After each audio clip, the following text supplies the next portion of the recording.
না, আপনি আপনি দেখেন ভারতের প্রসঙ্গ যেহেতু বললেন, আমি সেটাই বলি, যদি ভারত এক্ষেত্রে এক ধরনের মধ্যস্থতাকারী ভূমিকা পালন করে, যেমন বলা হচ্ছে যে সামনে ব্রিক্স এর সম্মেলন হবে ভারতে আগস্ট সেপ্টেম্বরে, এবং সেখানে বিশ্ব নেতৃবৃন্দ আসবেন, পুতিন আসবেন, শি জিনপিং আসবেন, অন্যান্য নেতারাও আসবেন সেখানে।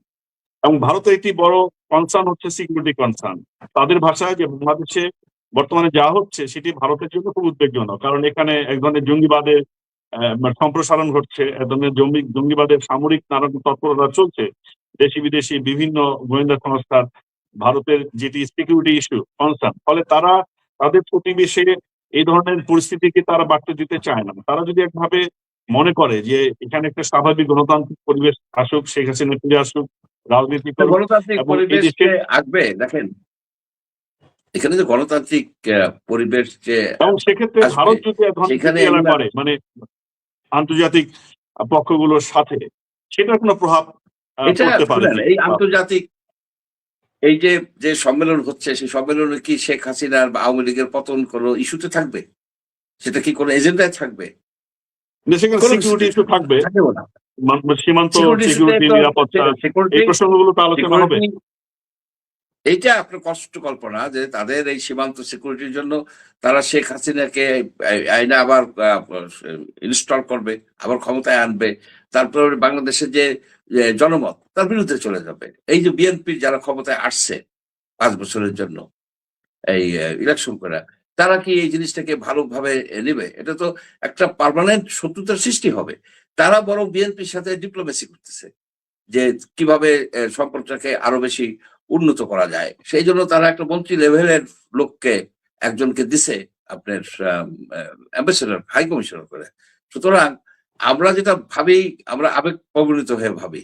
এখানে ভারতের যে ইন্টারেস্টটা, সেই ইন্টারেস্টটা হলো যে শেখ হাসিনাকে নিরাপদে রাখা, তাকে নিরাপদে রাখা। যদি তাকে কোন রকমের ক্ষয়ক্ষতি হয়ে যায়, ভারতের উপর একটা বিরাট আসবে, ব্লেম আসবে। আপনার এরকম নজির আছে না, তো, এটা আপনি আপনি দেখেন। বলেছেন, কিন্তু ভারত যদি তার দীর্ঘমেয়াদী, তার ভৌগোলিক স্বার্থ, তার রাজনীতি, ভূ রাজনীতির স্বার্থটা দেখে, সেক্ষেত্রে সিকিউরিটি কনসার্ন ভারতের জন্য একটা বড় কনসার্ন, এটা আগেও ছিল। শেখ হাসিনার প্রতি ভারতের একজনের ভালো সম্পর্ক থাকার বা অন্তরঙ্গ সম্পর্ক থাকার একটি প্রধান কারণ হচ্ছে যে সিকিউরিটি কনসার্ন। ভারত মনে করে যে শেখ হাসিনার আমলে অন্তপক্ষে এদিক থেকে থ্রেট আসেনি। তো ভারতের যারা কূটনীতি বিশেষজ্ঞ, নিরাপত্তা বিশেষজ্ঞ, তারা বলছেন যে পাকিস্তানের সেনাপ্রধান তিনি নাকি থ্রেট দিয়েছেন যে অ্যাটাক হবে পূর্ব অঞ্চল থেকে, পূর্ব পাশ থেকে। তো এখানে পাকিস্তানি নানা রকম আনাগোনা আছে তাদের গোয়েন্দা সংস্থার। এখানে তুর্কি এক ধরনের আসছে, এখানে ড্রোন কারখানা স্থাপন করবে। এখানে ভারতের যে শিলিগুড়ির পাশে নানা রকম যে প্রকল্প করার কথা বলা হচ্ছে, এগুলো ভারত সিকিউরিটি কনসার্ন হিসেবে দেখছে। ফলে ভারত যদি মানে শেখ হাসিনাকে দিয়ে তার এই বিষয়গুলো মানে সুরাহা করা বা এক ধরনের সমাধানের পথে দীর্ঘমেয়াদী পরিকল্পনার মধ্যে থাকতে না পারে আসলে কিনা, মানে শুনেন, সেটি এখানে আমি একটু বলি, কনসিকুয়েন্স কি হতে পারে। সে কিভাবে করবে? সে কি এই সৈন্য পাঠায় শেখ হাসিনাকে এই বাংলাদেশের মধ্যে নিয়ে আসবে? সে কি বাংলাদেশের সাথে যুদ্ধ করবে এই সরকার করার জন্য? রাষ্ট্র এইভাবে চলে না, রাষ্ট্র মেনে নেয় অনেক জিনিস, একটু ব্যালেন্স করে রাষ্ট্র চলে, ব্যালেন্স করে চলে। বঙ্গবন্ধুর মৃত্যুর পরে আপনার মুস্তাকের সাথে এসে কোলাকুলি করে নাই, সমস্যা করছে তো, কেন করছে? একটা রাষ্ট্রের যে পাওয়ার আসে তার সাথে রাষ্ট্র, অন্য রাষ্ট্র একটা সম্পর্ক স্থাপন করে, ভালো হোক খারাপ হোক, মোটামুটি একটা সম্পর্ক স্থাপন করে। এখন যদি বিএনপি, যারা বিএনপি একটা বিপুল ভোটে উইন করে আসছে, এখন বিএনপি কে ক্ষমতাচ্যুত করে শেখ হাসিনাকে ক্ষমতায় বসাবে, এই ধরনের চিন্তা ভাবনা করাটা ঠিক হবে না। না, সেটা এই মুহূর্তে না, আমি বলছি যে রাজনীতির যে অর্গলটা আছে সেই বাধাটা খুলতে চায়, মানে দেশের স্বাভাবিক রাজনীতি ফিরে আসুক, আওয়ামী লীগকে যেন ব্যান্ড করা না হয়, তারা সাংগঠনিক ভাবে এখানে সংগঠিত আওয়ামী করার সুযোগ লীগের হোক, শোনেন, আওয়ামী সামনে লীগের ব্যান নির্বাচন হবে, করা, নির্বাচনের মধ্য দিয়ে তারা অংশগ্রহণ করতে পারবে, জনগণ যাকে পছন্দ করবে তাকে নির্বাচিত করবে, মানে সে তো এই এক 5 ধরনের বছর পরে, পরিবেশে। আর সেই ইলেকশনটা তো হবে 4.5 বছর পরে। আর আওয়ামী লীগের যে ব্যান্ড করা, ইন্ডিয়ার কথায় তো আর ব্যান্ড হবে না বা খুলেও দেবে না। বা আওয়ামী লীগের ব্যান্ড করার বিরুদ্ধে তো বাংলাদেশের লোকেরাই বলতেছে যে পার্টিকে ব্যান্ড করা যায় না, কিন্তু পার্টির যারা দুষ্কর্ম করছে তাদেরকে শাস্তি দেওয়া যায়। এটা তো, এবং দেখেন হাইকোর্টে যে বিচার এটা হচ্ছে, কেসটা উঠছে, দেখেন তারা ব্যান্ড করে কিনা। তারা, একটা পার্টিকে ব্যান্ড করা যায় না। পার্টি তো একটা মানে অর্গানাইজেশন, সেইখানে সেটা তো হচ্ছে জীবন্ত কোনো বিষয় না। ওইখানে যারা ওই অন্যায়গুলি করছে পার্টিকে ইউজ করে, তারা পানিশমেন্ট তাদের দিতে হবে। এটা তো বাংলাদেশের না, সবাই, আমরাও তো বলি, আপনিও বলেন, সবাই বলে। ইন্ডিয়ার উপরে তো এটার হ্যাঁ, জন্য বিচার নির্ভর করে না। বিচার অবশ্যই যারা অপরাধ করেছে তাদের প্রমাণ সাপেক্ষে তাদের বিচার হবে, এবং এটি সকলেই চায়। কিন্তু আপনি বিচারের নামে আপনি যদি মানে হাজার হাজার আসামিকে যুক্ত করেন, একজনের বিরুদ্ধে শত শত মামলা দেন, তাহলে প্রকৃত আসলে বিচারটাই ডিনাইড হয়ে যায় কিনা, মানে ওই বিচারটা, প্রকৃত বিচারটা ধামাচাপা পড়ে কিনা, সেই ধরনের একটি পরিস্থিতি কিন্তু অফকোর্স করে। চলছে। হ্যাঁ, তো তাহলে বিচারও তো হচ্ছে, সে অর্থে বিচারও তো হচ্ছে না, মানে এই বিচার নিয়েও কিন্তু প্রশ্ন আছে। বা আগে এখন আপনি যে এটাকে আশা করতেছেন, বাংলাদেশের বিচার ব্যবস্থাটা কি? আপনি ধরেন শেখ হাসিনার আমলে বিচার কি ছিল? শেখ হাসিনার আমলে কি ছিল? যারা এই রাজনীতি করতে গেছে তাদেরকে ধাওয়াইছে। তাদের বাসায় বাড়িতে থাকতে পারে নাই, ধান খেতে থাকছে। অনেক রকমের তৈরি হচ্ছে। সেই ট্র্যাডিশন তো রয়ে গেছে। আপনি সেটাকে থেকে হঠাৎ করে আপনি সুইজারল্যান্ড বানায় ফেলতে পারবেন না। এটা হুম। হচ্ছে আ রিয়ালিটি। আমাদের রিয়ালিটি মাইনে চলতে হবে। আমাদের একে যেন আরো বেশি অস্থিতিশীলতা সৃষ্টি না হয়। আমাদের এখন সামনে চ্যালেঞ্জ হচ্ছে জব ক্রিয়েশন, ইকোনমিকে ঠিক করা, আইনশৃঙ্খলা পরিস্থিতিকে ঠিক করা। এখানে যে শেখ হাসিনাকে ক্ষমতায় আনলে পরে সব সমাধান হয়ে যাবে, তা তো না। সেই আমলে কি হুম। সেই আমলে কি না, জব আপনার ক্রিয়েশনের মুক্তিপদে জন্য রাজনৈতিক রাজনৈতিক স্থিতিশীল অবস্থা দরকার। মানে এক ধরনের পরিবেশ থাকা দরকার যেখানে উদ্যোক্তারা অনুপ্রাণিত হবে, তার সহায়ক বান্ধব একটা পরিবেশ থাকবে। কিন্তু রাজনীতিতে যদি এক ধরনের পরিস্থিতি সবসময় যদি দিয়ে থাকে, প্রতিহিংসা, আক্রমণ, মানে পাল্টাপাল্টি যে রাজনৈতিক যে সংঘাত, সেই জায়গাটা যদি থাকে, তাহলে সেখানে বিনিয়োগ হবে কিনা। এবং আওয়ামী লীগের মতো একটা বড় দলকে এই রাজনৈতিক প্রক্রিয়ার বাইরে থেকে রেখে সেই রাজনৈতিক স্থিতিশীল পরিবেশটা বজায় রাখা কতটা চ্যালেঞ্জ হবে, বা আদৌ সম্ভব হবে কিনা। প্রথমত আওয়ামী লীগের মতো একটা বড় দলকে রাজনীতির বাইরে রাখাটা আমিও পছন্দ করি না, কেউই করে না। তবে তার মানে এই না যে আওয়ামী লীগের যারা মানে অফিস বিহারার বিভিন্ন রকম অপরাধ করছে, লুটপাট করছে, দুর্নীতি করছে, তাদেরকে আপনি ছেড়ে দিবেন। অ্যাকচুয়ালি আমি তো মনে করি যে গত টার্মে যারা ছিল, এই অফিস বিহারার ছিল, তারা তো রাজনীতি থেকে দূরে।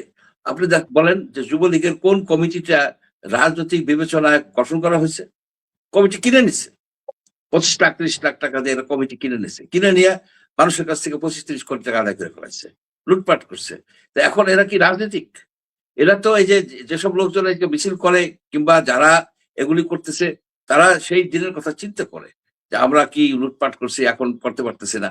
প্রকৃতপক্ষে যারা আওয়ামী লীগের মানে রিয়াল আওয়ামী লীগার, যারা রাজনীতি চায়, তারা কিন্তু ব্যাকগ্রাউন্ডে পড়ে আছে। তাদেরকে সামনে আনতে হবে এবং জি, আওয়ামী ধনী লীগের ভাই, পুনর্গঠন আমরা ছাড়া আলোচনার সময় শেষের দিকে যাচ্ছে।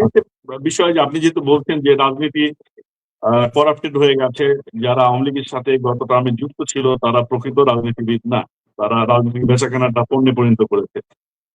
আর রয়টার্সের সাথে বক্তব্য সাক্ষাৎকারে শেখ হাসিনা বলেছেন যে তিনি 300 আসনের মধ্যে 125টা আসনে একেবারে তৃণমূল পর্যায়ের অনেক নেতাকর্মীর সাথে তিনি কথা বলেছেন এবং পরিস্থিতি বোঝার চেষ্টা করেছেন। মানে তাকে বলা হয়েছিল যে সাংগঠনিক ভাবে কোনো আলোচনা হয়েছে কিনা যে তিনি ফিরবেন। তিনি বলেছেন যে 125টা আসনের তৃণমূল পর্যায়ের নেতাকর্মীদের সাথে কথা বলেছেন, এবং তিনি এটা বুঝেছেন যে সারা দেশে নেতাকর্মীরা যেভাবে নির্যাতনের মুখে আছেন, ফলে তিনি তাদের নির্যাতনের এই অবস্থায় তিনি বাইরে থাকতে পারেন না, তিনি দেশে ফিরবেন। তার মানে তিনি যে তৃণমূল পর্যায়ে যোগাযোগ করছেন সেটা এক ধরনের মানে রাজনৈতিক সাংগঠনিক প্রস্তুতির একটা ধরনের বার্তা দিচ্ছে কিনা, বা এটা কি লাভ না, আসবে ওটা কিনা। তো উনি তো একটা পার্টির চিফ ছিলেন। উনার সাথে সবাই যোগাযোগ করতে চায়। উনিও সে রেসপন্ড করেন। এটা তো আ আ এটা তো কোনো মানে না, মানে অবাক হওয়ার মতো কিছু না যে উনি তৃণমূল পর্যায়ে তৃণমূল পর্যায়ে সবসময় উনি যোগাযোগ রাখতেন। উনি অনেকটা চিনেন। বহু নেতাকর্মীকে উনি চিনেন এবং নেতাকর্মীদের মধ্যে শেখ হাসিনা পপুলার। এ বিষয়ে অস্বীকার করার কোনো উপায় নাই। এখন বিষয়টা হচ্ছে কি যে এখানে একটা প্যারাডক্স যে উনার যারা আশেপাশের লোকজন, যারা আপনার এই মন্ত্রী ছিল, পার্টির বড়, বড় পোস্টে ছিল, তাদের কি গ্রহণযোগ্যতা আছে? আপনি বলেন। এই নেতাকর্মী, আওয়ামী লীগের নেতাকর্মীদের মধ্যে কিংবা সাধারণ লোকের মধ্যে তাদের তো গ্রহণযোগ্যতা নাই। কারণ তারা সবাই ২-৪ জন বাদে, রেয়ার এক্সেপশন, সবাই দুর্নীতির সাথে জড়িত ছিল, লুটপাটের সাথে জড়িত ছিল এবং অনেক অনেক অনেক অন্যায় অবিচার হয়েছে। এগুলি হঠাৎ করে এই গণতন্ত্রের জন্য, রাজনীতির জন্য, এইসবের জন্য যদি এগুলো ভুলে গেলে চলবে না। আপনার ওসি প্রদীপ ২০০ লোককে মার্ডার করছে, 200 লোককে মার্ডার করছে ওই মাদক উদ্ধারের নামে ইলেকশনের আগে দিয়ে। তো এগুলি করছে যখন, তখন থামানো যায়নি। আপনার যে ওই যে আকরাম, কমিশনার আকরাম, তাকে কিভাবে গুলি করে মারা হয়েছে আপনি দেখেন, তার কোনো বিচারও হয় নাই। এগুলো হয়েছে কেন? কারণ একটা আবহাওয়া তৈরি করা হয়েছিল, একটা ভয়ের একটা আবহাওয়া তৈরি করা হয়েছিল, যার মাধ্যমে তারা ক্ষমতায় থাকতে চাইতো একেবারে বছরের পর বছর, যুগের পর যুগ ক্ষমতায় থাকার জন্য এটা করছে। তো এগুলো এটা বিহিত হওয়া উচিত এগুলি। সেজন্য এই সরকারকে আমি বলি যে তারা কিন্তু এই বিষয়ে খুবই লেনিয়ান। তারা কিন্তু এই এই এই যে যারা এইসব অন্যায় অবিচার করছে তাদের কিন্তু বিচার করলো না। যেমন ভাবে তাদেরকে দিয়ে দিল হত্যা মামলা। সাংবাদিকরা কি হত্যা করছে? মুন্নি শাহ কি হত্যা করছে? আপনার চাটুকারিতা করছে? না, সাংবাদিকরা হত্যা মামলা, সাংবাদিকরা আটক, তাদের জামিন হচ্ছে না। কিন্তু এই শোনা গেছে যে আপনার যে যারা হত্যাকাণ্ডের সাথে জড়িত প্রকৃত অপরাধী, তারা নানা কিছু দিয়ে ম্যানেজ করেছে, টাকা করে দিয়ে তারা ম্যানেজ করে সীমান্তের ওপারে গেছে, ক্যান্টনমেন্টের ভিতর থেকে বের হয়ে গেছে। এবং এখানে সেই যে সংস্কারবাদীরাই কিন্তু এই কাজগুলো করেছে, পরিবর্তনকামী সেই সংস্কারবাদীরা। তো এই যে অবস্থা, তার মানে পেলাম কি, নতুন কি হলো? ফলে জনগণ একভাবে প্রতারিত হলো কিনা? আপনার নতুন বন্দোবস্তের কথা ছিল, সেটা হয়ে গেছে ভণ্ডবস্ত। অ্যাকচুয়ালি এই যে কেয়ারটেকার গভর্নমেন্ট আসলো, তাদের অনেকের অ্যাডভাইজারদের নামে দুর্নীতির কাহিনী আছে ক্রেডিবলি, কিন্তু এই সরকার তো বিচার করতেছে না এবং করবে কিনা সন্দেহ আছে। অর্থাৎ শেখ হাসিনা বলেন, তার আগে বিএনপি ছিল, তার আগে এরশাদ ছিল। এই যে আমাদের একটা কালচার, দুর্নীতির কালচার, এই যে একটা দুঃশাসনের কালচার, এই যে গড়ে উঠছে কিন্তু। এবং এই বিচার বিভাগ দিয়ে আপনি বলতেছেন, আপনি আশা করতেছেন বিচার বিভাগ থাকবে ইসের মতো, একেবারে নিট অ্যান্ড ক্লিন তার মানে কোনো সুইজারল্যান্ড। পরিবর্তন আসে না। তার মানে একমাত্র দেশে শেখ হাসিনা নাই, কিন্তু আগের যে বিধিবিধান, অন্যায় অবিচার, দুর্নীতি সবকিছু রয়েছে, তাই তো? হ্যাঁ, এটা তো মোরাললেস আছে। আমরা আশা করতেছি এগুলিকে তাহলে জনগণ যদি হিসাব নিকাশ করে, রাজনৈতিক ভাবে মিলায়, সমীকরণ মিলায়, হ্যাঁ, যে তুলনামূলক আলোচনা করে, তাহলে জনগণ যদি এই অনুভূতি হয় যে না, আমরা প্রতারিত হয়েছি, তো সেক্ষেত্রে তার ফায়দাটা শেখ হাসিনা রাজনৈতিক ভাবে নিতে পারে কিনা বা নিবে, অনেকে এটা মনে করছেন। আমার শেষ প্রশ্ন, মঞ্জু ভাই, আপনার কি মনে হয় যে 16 ডিসেম্বর মধ্যে শেখ হাসিনা ফিরবেন বা ফিরবেন না? আমরা একটা স্টেটমেন্ট আপনার নিয়ে রাখতে চাই, সময়ের কাছে এটা সাক্ষী থাকবে যে আপনার রাজনৈতিক প্রজ্ঞা থেকে আপনার কি মনে হয়? শুধু এই প্রশ্নের জবাবটা দিবেন, আমরা আলোচনা শেষ করব। শেখ হাসিনা ফেরার কোনো মানে বাস্তব ভিত্তিক কোনো নাই, মানে অবস্থা নাই। আর একটা জিনিস হচ্ছে, সবসময় আগের সরকারকে লোকে ভালো বলে এবং অনেক ক্ষেত্রে তো শেখ হাসিনা সরকার ভালো করছে, তাহলে অনেকগুলি ডেভেলপমেন্ট ওয়ার্ক করছে, তাদের অনেকগুলি আপনার সামাজিক সুরক্ষা এই ছিল। একেবারে নিরঙ্কুশ ভাবে তো একটা সরকার খারাপ থাকতে পারে না।